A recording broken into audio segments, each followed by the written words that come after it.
Ce samedi 30 décembre, TF1 diffusera un nouveau prime de la Star Academy.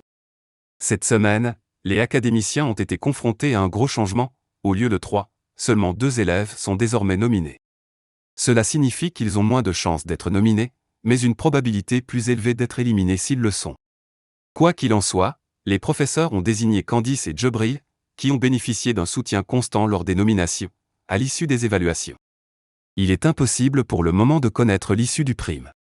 Candice a été sauvée à 3 reprises par le public, tandis qu'Axel a fait appel à ses proches pour tenter de sauver son ami Djibril, qui joue le rôle de confident dans cette aventure. Au téléphone avec sa famille, le candidat, qui avait été présenté dans Quotidien avant le début de la saison, a déclaré fermement « Il est hors de question qu'il parte ». Cette mobilisation a suscité de vives réactions parmi les internautes. Ce vendredi 29 décembre 2023, les 2 nominés, Candice et Djibril, ont bénéficié d'un cours particulier d'expression scénique dans le but de les aider à exprimer leurs émotions en public. Une fois le cours terminé, les 2 académiciens se sont retrouvés dans le château pour faire le bilan de leur aventure.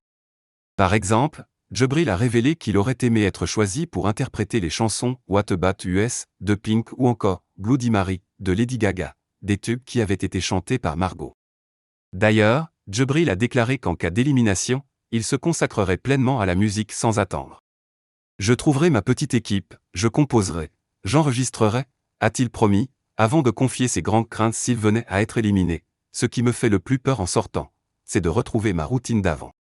Nous sommes arrivés à un stade de l'aventure où cela n'est pas possible, a-t-il déclaré, exprimant également sa peur de retrouver son téléphone. Candice a tenu à le rassurer en partageant également ses craintes quant à son avenir. En effet, elle est encore étudiante dans une école de couture.